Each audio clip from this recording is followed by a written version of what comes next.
नमस्कार दोस्तों, इस लेक्चर में हम नया चैप्टर शुरू करने जा रहे हैं क्लास 11th का, दैट इज ट्रिग्नोमेट्रिक फंक्शंस। इससे लास्ट क्लास में हमने रिलेशन एंड फंक्शन की आखिरी एक्सरसाइज 2.3 को कवर कर लिया है। इस वीडियो से हम ट्रिग्नोमेट्रिक फंक्शंस को शुरू करेंगे। इसमें हम जानेंगे कि डिग्री क्या होती है, रेडियन क्या होता है, उनके बीच में रिलेशन कैसे बनता है, एंगल्स कैसे बनते हैं, इनिशियल साइड, फाइनल साइड और बहुत कुछ जानने को आज हमें इस क्लास में मिलेगा।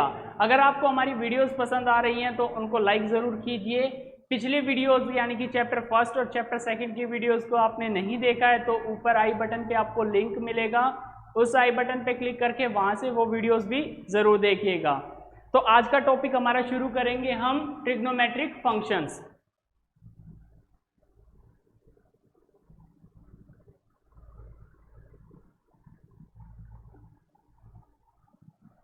ट्रिग्नोमेट्रिक फंक्शंस आपने क्लास 10th में sine theta, cos theta, tan theta ये सब बहुत ज़्यादा पढ़ा होगा। उनके एंगल्स पढ़े होंगे, फिर उनकी वैल्यूज़ कैसे फाइंड की जाती है ये सब भी पढ़ा होगा। आज की क्लास में भी हम कुछ ऐसा ही सीखेंगे, लेकिन हम साइन थीटा, कोस थीटा जैसे फंक्शंस के बारे में बात नहीं करेंगे, बल्कि आज हम बात करेंगे एंगल और रेडियंस के बारे में। तो सबसे पहले आपको पता होना चाहिए कि पॉइंट क्या होता है। अगर मैं यहाँ पे एक डॉट लगा रहा हूँ, इसको आपसे पूछा जाए कि ये क्या होता है, पॉइंट। अगर आपसे इसकी डेफिनेशन पूछ ली जाए कि पॉइंट की डेफिनेशन क्या होती है, तो मोस्टली बच्चों को शायद इसकी डेफिनेशन नहीं पता होगी। तो पॉइंट एक ऐसा लाइन होता है जिसको हम मेजर नहीं कर सकते हैं। Point is the smallest line which can not be measured. Point एक स्मॉलेस्ट लाइन होती है जिसको मेजर कभी भी नहीं कर सकते हैं। यानी कि पॉइंट का खुद का कुछ अस्तित्व नहीं होता है, लेकिन ये बहुत ज़्यादा वैल्यूएबल पार्ट होता है हमारे पूरे मैथमेटिक्स के अंदर। सेकंड आ जाता है हमारा लाइन। लाइन क्या होती है? लाइन एक नॉन फाइनाइट एक सीक्वेंस होता है, जिसमें पैटर्न होता है, जिसमें हम कलेक्शन ऑफ पॉइंट्स लेते हैं। मतलब ये कि अगर हम पॉइंट्स को ज्वाइन करते चले जाएं तो वो एक लाइन की फॉर्मेशन आ जाती है। लाइन कभी भी खत्म नहीं होती है, ना तो लेफ्ट साइड में ना ही राइट साइड में, ये हमेशा इनफाइनाइटली बढ़ती ही रहेगी। लेकिन अगर लाइन सेगमेंट की हम बात करें लाइन सेगमेंट की, तो लाइन सेगमेंट क्या होता है? लाइन का एक पीस होता है, पीस ऑफ लाइन। तो इसकी मेजरमेंट फिक्स्ड होती है, इसकी लेंथ फिक्स्ड होती है। तो ये फिक्स्ड लेंथ के साथ आता है नॉट फिक्स्ड लेंथ, या फिर आप कह सकते हैं infinite length. Not fixed length कह लो या फिर इनफाइनाइट लेंथ कह लो। तो ये हो जाती है डेफिनेशन किसकी? लाइन सेगमेंट की। लाइन को रिप्रेजेंट करने के लिए, जैसे हम इस लाइन का नाम दे दें ए और बी, इस लाइन को अगर मैं बोलूं ए और बी, तो इसको रिप्रेजेंट करने के लिए हम जो सिंबल यूज करते हैं वो ये यूज करते हैं। ये हमारा लाइन के लिए सिंबल रहेगा। अगर इसी को नाम दे दूं मैं पी एंड क्यू, तो इसको रिप्रेजेंट करने के लिए हम सिंबल यूज करेंगे पी क्यू के ऊपर बार। ये हो जाता है लाइन सेगमेंट का सिंबल। अब आ जाती है बात रे की।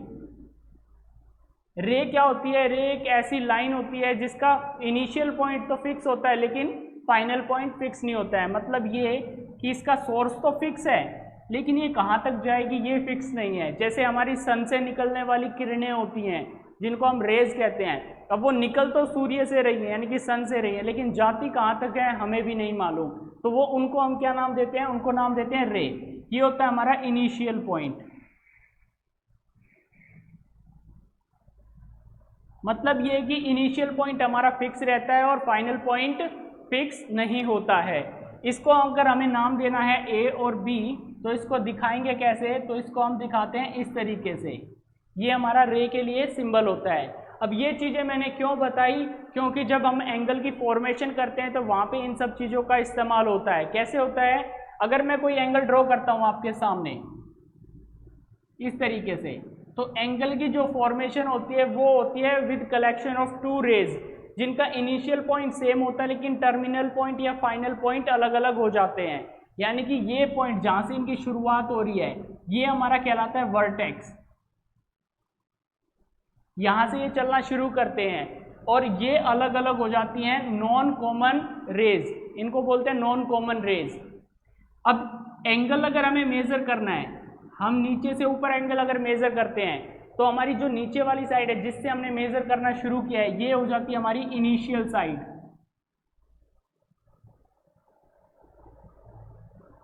और जो ऊपर वाली साइड होती है उसको बोल देते हैं हम टर्मिनल साइड। वो क्या हो जाती है? Terminal side.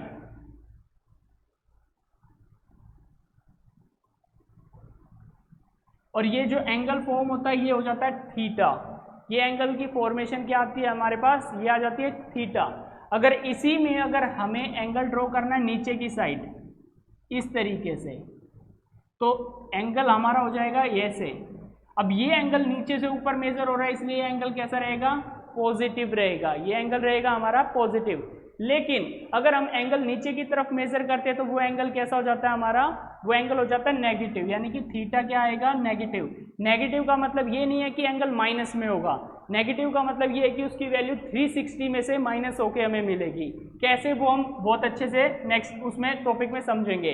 इनिशियल साइड कौन सी थी जिससे एंगल को मेजर किया जा रहा था? अब एंगल मेजर इस साइड से हो रहा है तो ये हमारी हो जाएगी इनिशियल साइड।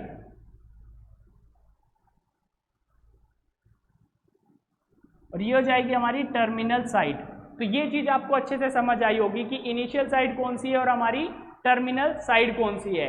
अब एक बार एंगल्स के बारे में और देख लेते हैं कि एंगल्स कौन कौन से होते हैं। आपको पता है कि अगर मैं एक सर्कल ड्रॉ कर रहा हूं, अगर मैंने एक सर्कल ड्रॉ किया है, ये इसका सेंटर है, और आपसे पूछा जाए कि इसके एंगल कितना होगा, तो आपका सीधा सीधा जवाब होगा कि एंगल होगा 360 डिग्री। यानी कि 360 डिग्री के पॉइंट से हमारे दिमाग में सीधी एक चीज आती है कि एक सर्कल, यानी कि वो एक कंप्लीट रोटेशन पूरा करता है। एक रोटेशन पूरा हो जाता है तो वो कितने डिग्री का एंगल बनाता है? वो बनाता है 360 डिग्री का एंगल। कितने डिग्री का एंगल बनाता है? 360 डिग्री का एंगल बनाता है। अब मैंने एक लाइन ली, मैं इस लाइन पे अगर यहाँ से इस तरीके से घुमा के देखूं तो यहाँ पे आके कंप्लीट रोटेशन पूरा हो जाता है। तो ये एंगल जो आपका बनेगा ये कितना रहेगा? ये रहेगा 360 डिग्री।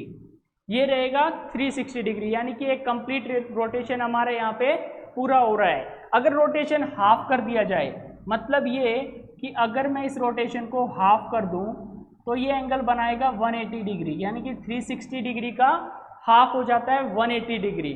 अगर मैं एंगल 1 डिग्री लेता हूं, दैट इज अगर मैं इस सर्कल में, ये मैंने रे ले ली और मैंने ये एंगल लिया 1 डिग्री, मैंने एंगल लिया 1 डिग्री।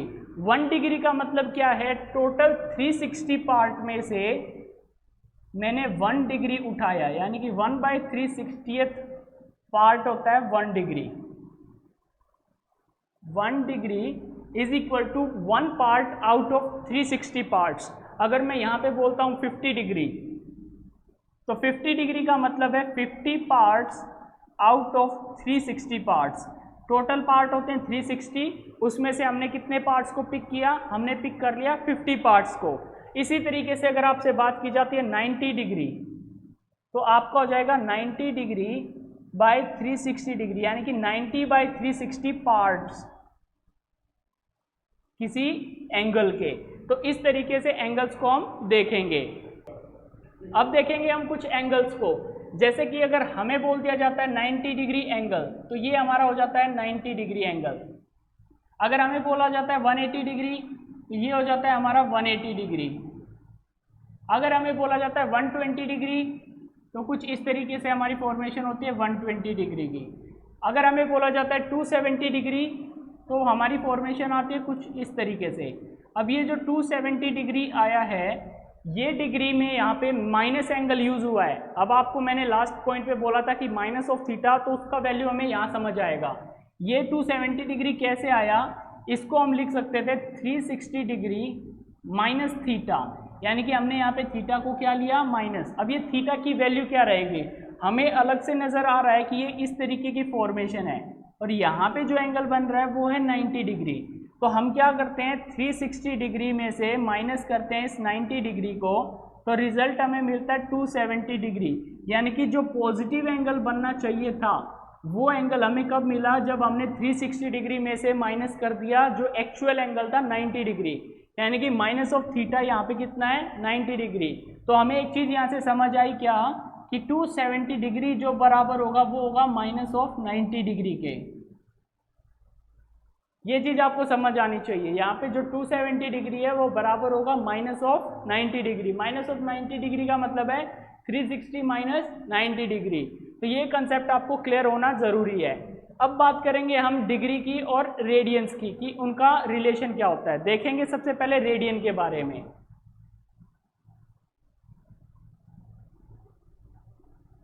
ये सब पॉइंट थे हमारे डिग्री से रिलेटेड। अब बात करेंगे हम रेडियन की। रेडियन कैसे काम करता है देखिएगा।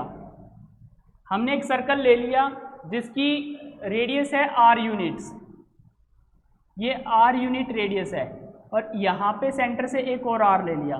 तो जो ये एरिया बनेगा हमारे पास, इसको हम क्या कहते हैं, आपने 10th क्लास में पढ़ा होगा, इसको हम कहते हैं सेक्टर। ये होता है हमारा सेक्टर। और जो ये बाउंड्री ग्रीन कलर की नजर आ रही है, ये होती है हमारी सरकमफेरेंस।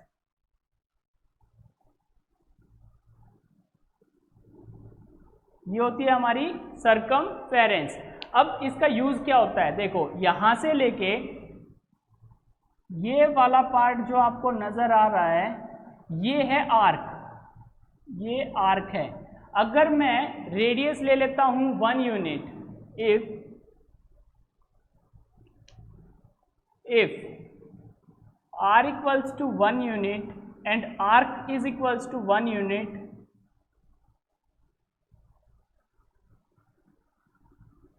तो जो रेडियन बनेगा वो भी कितना बनेगा, 1 यूनिट। रेडियन भी कितना बनेगा, 1 यूनिट। रेडियन का मतलब ये चीज, ये भी कितनी बनेगी, 1 रेडियन। ये चीज आपको समझ आई।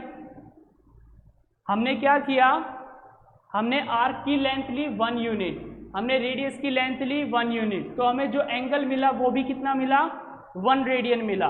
अगर आर्क हो जाएगी 1.5 यूनिट या 2 यूनिट, अगर आर्क, हमने मान लिया ये आर्क अब हो गई 2 यूनिट, आर कुछ भी है, तो जो ये रेडियन आएगा ये भी कितना आएगा, ये रेडियन भी आएगा 2 यूनिट। तो एक चीज हमें कंफर्म हो जाती है, वो क्या, कि जिस तरीके से हमारी आर्क में चेंजेस आते हैं उसी तरीके से हमारे रेडियन में चेंजेस आते हैं। दैट इज हमारा जो रेडियन हो जाता है वो क्या हो जाएगा फिर 180 degree by pi. That is जो हमारा आर हो जाएगा रेडियन, वो कितना डिग्री हो जाएगा, वो हो जाएगा 180 डिग्री बाय पाई। जैसे कि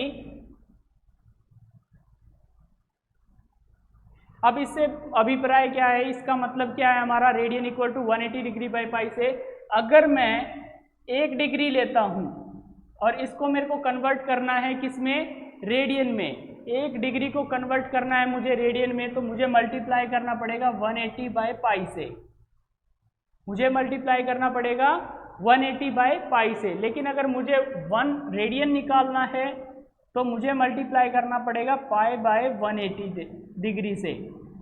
ये चीज़ आपको याद रखनी है, ये हमारा एक कंसेप्ट है जिसको आपको अपने दिमाग में रखना है। अब हमें ये जानना ज़रूरी है कि ये चीज़ें आई कहाँ से हैं, यानी कि r is equal to 180 by pi हमें मिला कहाँ से है। तो हमें पता है किसी भी सर्कल की जो सरकमफेरेंस होती है वो कितने डिग्री होती है, वो होती है 2 पाई r। वो हमें कितनी मिलती है, 2 पाई r मिलती है। और ये 2 पाई r इज इक्वल टू कितने डिग्री हो जाएगा, 360 डिग्री। अभी अभी हमने सीखा था कि r जो चेंज होता है वो किस हिसाब से चेंज होता है, जैसे जैसे हमारी आर्क चेंज होती है।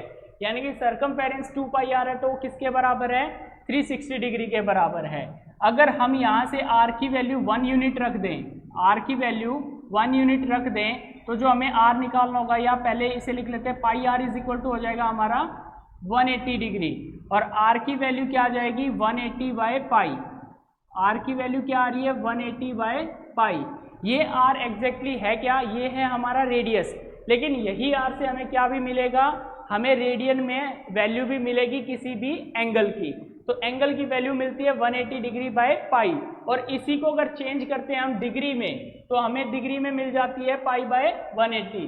r हमारा रहेगा 180 बाय पाई, और रेडियन हो जाएगा, डिग्री हो जाएगा पाई बाय 180। इसे एक बार चेंज कर लेते हैं, that is 1 radian is equal to होता है 180 बाय पाई। ये उल्टा हो गया है, ये हमारा आएगा 1 रेडियन और ये आएगा 1 डिग्री। 1 डिग्री अगर निकालना है तो होता है पाई बाय 180, जबकि 1 रेडियन अगर निकालना है तो हो जाता है पाई 180 बाय पाई। अब देखते हैं कैसे काम करता है, एक बार इसको रब कर लेते हैं, आप स्क्रीनशॉट लेना चाहे तो ले सकते हैं। अब इनकी एक फिक्स वैल्यू भी होती है। फिक्स वैल्यू क्या होती है, अगर आपसे पूछा जाता है कि 1 रेडियन की वैल्यू क्या होगी, तो 1 रेडियन की वैल्यू होती है हमारी 57.16, और जो अगर हमें पूछ लिया जाए 1 डिग्री की वैल्यू क्या होती है, तो 1 डिग्री की वैल्यू हो जाती है हमारी 0.01746। ये इनकी फिक्स वैल्यू होती है। इनका वैसे यूज ज़्यादा होने वाला नहीं है, मेन हमारे लिए समझना ये ज़रूरी है कि ये वैल्यूज़ हमें मिली कैसे हैं। वो चीज़ आपको दोबारा से एक बार मैं एक्सप्लेन कर देता हूँ। ये हमारा सर्कल है, ये आर है, ये आर है, ये रेडियन में हमारा एंगल हो गया। तो इसका जो फॉर्मूला रहेगा वो रहेगा 2 pi radian is equals to 360 degree. Pi radian की वैल्यू हमें क्या मिलेगी, यहाँ से ये 2 उधर जाके डिवाइड कर देता है तो 180 डिग्री, और रेडियन की वैल्यू क्या आ जाती है हमारी 180 डिग्री बाय पाई। रेडियन की वैल्यू क्या आ जाती है 180 डिग्री बाय पाई। अब आपको कुछ फिक्स वैल्यूज पता होनी चाहिए, जैसे हम लिख लेते हैं 30 डिग्री, 45 डिग्री, 60 डिग्री, 90 डिग्री, 120, 150, 270 और 360। इनकी ये है हमारी डिग्री में, ये है डिग्री। अगर आपसे पूछा जाता है कि इनको रेडियन में कैसे लिखेंगे, तो आपको क्या करना है, आपको सिंपली यहाँ पे रेडियन में कन्वर्ट करने के लिए डिग्री में मल्टीप्लाई कर देना है 30 से। कैसे देखेंगे, हमें चाहिए 30 डिग्री का रेडियन वैल्यू, तो हम क्या करेंगे, पाई 30 डिग्री को डिवाइड कर देंगे 180 बाय पाई से, तो ये हो जाएगा हमारा पाई बाय 6। ये आ जाता है हमारा पाई बाय 6। कैसे आया, 30 डिग्री इंटू पाई बाय 180, 31 ज़ा 30, 36 ज़ा 180, तो हमें वैल्यू मिल जाती है पाई बाय 6 किसकी, 30 डिग्री की। आपसे कहा जाता है 45 डिग्री की वैल्यू निकालिए। 45 डिग्री की वैल्यू निकालने तो हम क्या करेंगे, 45 degree into pi upon 180। Pi upon 180 का मतलब ये है कि हमें 45 डिग्री को 180 बाई पाई से डिवाइड करना, तो जो 180 बाई पाई है वो घूम के ऊपर चला जाएगा। तो यहाँ 45 से जब इसे काटेंगे तो आपको मिलेगा 4, तो पाई का 45 डिग्री का वैल्यू क्या आ जाता है, पाई बाय 4। यहाँ से वैल्यू मिलता है हमें पाई बाय 6। जब आप 60 डिग्री का वैल्यू निकालते हैं तो आपको मिलता है पाई बाय 3, 90 का निकालते हैं तो आपको मिलता है पाई बाय 2, 120 का कैसे निकलेगा देखते हैं, 120 इंटू पाई बाय 180 डिग्री कटेगा, 3 4 ज़ा 12, 3 6 ज़ा 18, 2 2 ज़ा 4, 2 3 ज़ा, तो 2 पाई बाय 3 वैल्यू आ गया हमारा 120 डिग्री का। बात करेंगे 150 डिग्री की, तो ये हो जाएगा 150 इंटू पाई बाय 180 डिग्री, 0 से 0 कटेगा, 3 5 ज़ा 15, 3 6 ज़ा 18, दैट इज़ 5 पाई बाय 6। बात करेंगे 270 की तो हो जाएगा 3 पाई बाय 2। बात करेंगे 360 डिग्री की तो आ जाएगा 2 पाई। ये फिक्स वैल्यूज जो आपको मालूम होनी बहुत ज़रूरी है। अब कुछ क्वेश्चंस करके देखेंगे हम। कुछ क्वेश्चंस करने के बाद हमें बहुत अच्छे से समझ आ जाएगा कि वैल्यूज कैसे निकालनी हैं। तो आप एक बार स्क्रीनशॉट लेना चाहें तो ले लीजिए, उसके बाद कुछ क्वेश्चंस हम ट्राई करके देखते हैं। अब कुछ क्वेश्चंस करके देखते हैं। जैसे हमें पहला क्वेश्चन लेते हैं, कन्वर्ट 80 डिग्री इनटू रेडियन। हमें कहा गया कि 80 डिग्री को कन्वर्ट करिए किस में, रेडियन में। तो हम क्या करेंगे, 80 डिग्री को मल्टीप्लाई करेंगे पाई बाय 180 से, तो हमें क्या मिलेगा, 0 से 0 कैंसिल हो जाएगा, 2 4 ज़ा 2 9 ज़ा, तो हमें मिलेगा 4 पाई बाय 9, हमें मिल जाएगा 4 पाई बाय 9। एक और ट्राई करके देखते हैं। जैसे हमने ले लिया 135 डिग्री और इसको कन्वर्ट करते हैं पाई बाय 180 से मल्टीप्लाई करके रेडियन में। 5 से कटेगा, 5 2 ज़ा 10, 5 7 ज़ा 35, 5 3 ज़ा 15, 5 6 ज़ा 9, 3 ज़ा 27, 9 4 ज़ा। हमें रिजल्ट क्या मिला, 3π/4। इस तरीके से कन्वर्ट कर सकते हैं किसी भी एंगल को रेडियन के अंदर, यानी कि डिग्री से रेडियन में। लेकिन इसमें कुछ क्वेश्चंस ऐसे भी बनेंगे, इसी क्वेश्चन में अगर हम देखें, अगर हमें ये दे देता convert 80 degree 45 minutes into radian. अगर क्वेश्चन ऐसा बनता कि 80 डिग्री 45 मिनट को कन्वर्ट करिए रेडियन में, तो आप लोगों को मैं बता दूं जो हमारा डिग्री और मिनट के अंदर क्या रिलेशन होता है। जो 1 डिग्री होता है उसका मतलब होता है 60 मिनट्स। 1 डिग्री का मतलब होता है 60 मिनट्स और 1 मिनट का मतलब होता है 60 सेकेंड्स, यानी कि 1 मिनट इक्वल्स टू 60 सेकेंड्स। इसको पढ़ेंगे मिनट्स में, अगर सिंगल कोमा है ऊपर तो ये हो जाएगा मिनट और ये नीचे बन जाएगा हमारा सेकेंड्स। अब क्वेश्चन में हमें दे दिया 45 मिनट्स, तो 45 मिनट्स को सबसे पहले हम कन्वर्ट करेंगे डिग्री में, उसके बाद क्वेश्चन को सॉल्व करेंगे। कैसे देखते हैं। 80 डिग्री इंटू 45 मिनट्स को डिग्री में कन्वर्ट करने के लिए डिवाइड कर देंगे 60 से, हमें मिलेगा 15 3 ज़ा 45, 15 4 ज़ा 60। तो ओवरऑल हमें मिला क्या, ओवरऑल हमें मिला 80 डिग्री 80 इंटू 3/4 डिग्री, ये मिल गया हमें सॉल्यूशन। अब इसको मिक्स्ड फ्रैक्शन में कन्वर्ट कर लेते हैं। 80 4 ज़ा होता है हमारा 320 प्लस 3 हो जाएगा 323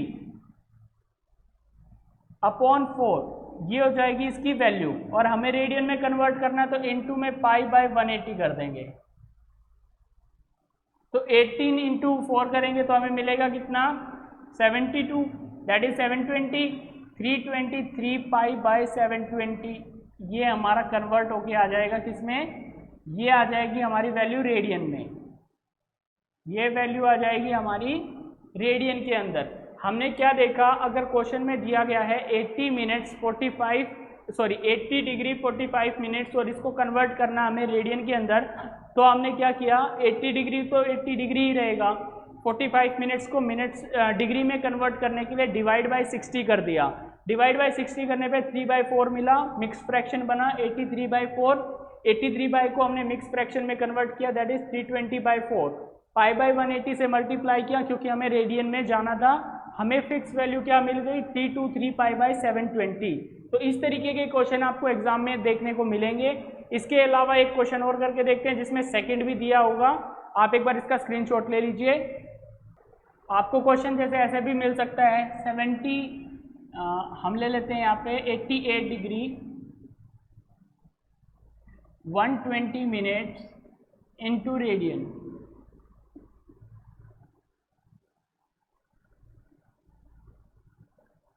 हमें कन्वर्ट करना है 80 डिग्री 120 मिनट्स को रेडियन के अंदर। रेडियन के अंदर कन्वर्ट करेंगे कैसे, अब देखिएगा यहाँ पे दिया गया 120 मिनट्स, तो 88 डिग्री तो एज इट इज रहेगा, इनटू में 120 मिनट्स को कन्वर्ट करना डिग्री में तो 60 से डिवाइड करेंगे, 61 ज़ा 62 ज़ा, हमारे पास मिल जाएगा 88 डिग्री प्लस 2 डिग्री। याद रखिएगा यहाँ पे 2/1 है तो ये 2 डिग्री बन के आएगा। तो ओवरऑल हमें कितना मिल जाएगा 90 डिग्री मिलेगा, हमें मिलेगा 90 डिग्री। और 90 डिग्री को रेडियन में कन्वर्ट करने का हमें वैल्यू पता है, क्या आता है डायरेक्ट π/2। वैल्यू हमारी डायरेक्ट कितनी आ जाएगी π/2 आ जाएगी। एक और क्वेश्चन करके देखते हैं, जैसे हमें क्वेश्चन में दे दिया 40 डिग्री 30 मिनट और 30 सेकेंड इनटू रेडियन, हमें कन्वर्ट करना है रेडियन के अंदर। तो 40 डिग्री तो एज इट इज रहेगा, 30 मिनट का मतलब हमें पता है कितना होता है हाफ डिग्री, और 30 सेकेंड्स का मतलब क्या हो जाएगा हाफ मिनट। हाफ मिनट का मतलब हाफ का भी हाफ डिग्री। कैसे चेक करते हैं एक बार, 40 डिग्री एज इट इज रहेगा प्लस 30 डिग्री का मतलब हाफ डिग्री, मतलब 30 डिग्री बाई 60, 30 मिनट बाई 60 करेंगे तो हाफ डिग्री आ जाएगा। और 30 सेकेंड्स को पहले कन्वर्ट करेंगे किस में, मिनट में, तो ये बनेगा 1/2 मिनट। अब 1/2 मिनट को कन्वर्ट करना है हमें किस में, हमें कन्वर्ट करना है इसको डिग्री में, तो अपॉन में 60 कर देंगे, इनटू में 60, तो ये मिल जाएगा 1/20 डिग्री। तो हमें टोटल कितना मिला, यहाँ से मिला 40 degree plus half degree, 40 degree plus half degree plus 120 degree, ये ओवरऑल हमें वैल्यू मिलेगी। इसको फिर π/180 से मल्टीप्लाई कर देंगे तो हमें रिजल्ट मिल जाएगा। आज की क्लास को यहीं तक रखते हैं, नेक्स्ट क्लास में हम और क्वेश्चंस करके देखेंगे और एक्सरसाइज जो 3.1 है उसके सभी क्वेश्चंस को कवर करेंगे। उम्मीद करता हूँ आज की वीडियो आपको बहुत पसंद आई होगी। अगर आपको हमारी वीडियोस पसंद आती हैं तो उनको लाइक ज़रूर करें, सपोर्ट के लिए अपने फ्रेंड्स के साथ ज़रूर शेयर करें और साथ ही साथ हमारे चैनल को सब्सक्राइब ज़रूर कर लें। अगर चैनल सब्सक्राइब नहीं किया है, सब्सक्राइब करके आप हमारी लेटेस्ट वीडियोस के बारे में टाइम टू टाइम नोटिफिकेशन पाते रहेंगे। वीडियोस को देखते रहिए, सीखते रहिए। धन्यवाद, थैंक यू।